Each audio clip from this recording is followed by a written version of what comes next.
Monday, 10:02 a.m. My mother fired me. She did not cry. She did not flinch. She did not even look up from her neat desk as she said it flat as a signed paper. "You are not helping anymore," she said. "We have decided to let you go." We meant her and my father. These were the same two people who used to put me to bed with tales about old family power and building big businesses together. The same two who never once missed my brother's chess games or news, stories or new product filings. I opened my mouth to speak, but no words came out. Only this dry, shocked breath. It felt like something had broken in my chest. Not a sudden crack, more like a slow tear I had not seen before. I stared at her, then him, sitting next to her like a statue, stone-faced, arms crossed. That office, once mine, now felt like a courtroom. And I was the one found guilty. Monday, 10:12 a.m. I walked out holding a cardboard box. Just one. It was not even full. A stapler, a stress ball, a half-dead plant I never watered, and a picture frame of the three of us from a party for good causes.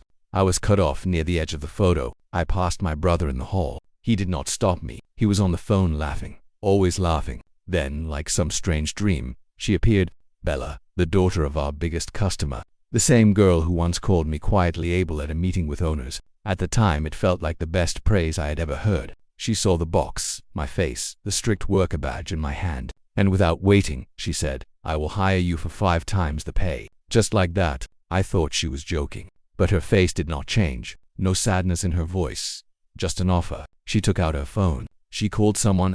"Get a paper ready," she said. "He is with me now." Monday, 12:43 p.m. By lunchtime, I had a new job. By dinner, I had a flat key in my hand. And yet, I could not stop shaking. Not because I was scared of what came next, but because of what had just ended so cleanly, so sharply. It felt like I had been cut out of a picture, and no one saw the empty space. I wanted to call my mother just to hear her voice again, to ask her if she felt anything. But I knew the answer. She had already moved on. Thursday, 3:18 a.m. Nights were the hardest. I would wake up and forget where I was. Cold walls, plain furniture, the hum of someone else's fridge. I would reach for my phone and look at the contact called home. My finger would shake over the screen like a scared person. I stopped checking social media. There were pictures of my brother launching a new product line. My father smiled next to him. Words below.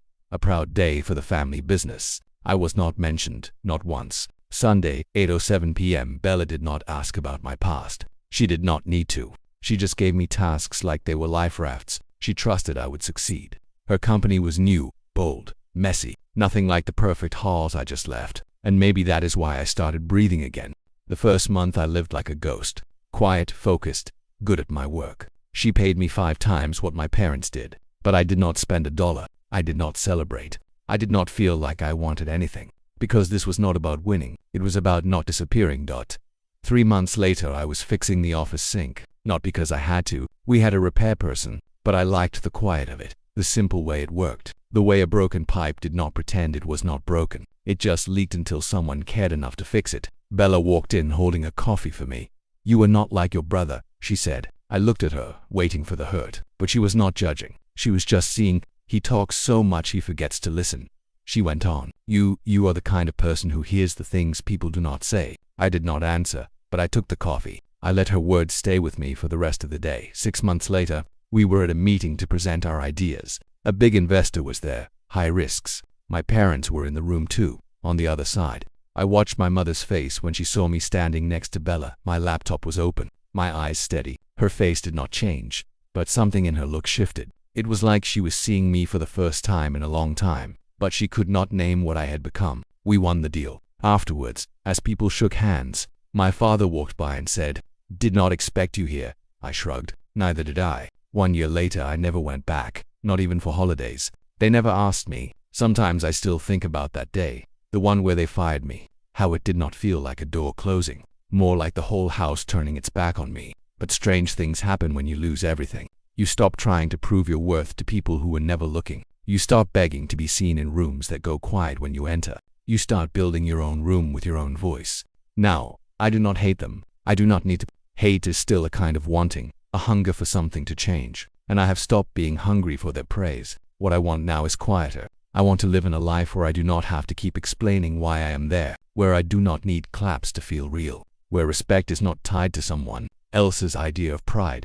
Bella once asked me why I never told her what really happened that day. I told her because it did not matter anymore. The story was not about being fired. It was about learning who would still stand beside me when everything went silent. And more important, who I could become. Not in anger, but in peace. Not getting even, not winning, just the quiet grace of living through it. And the strange steady, the joy of finally hearing my own voice.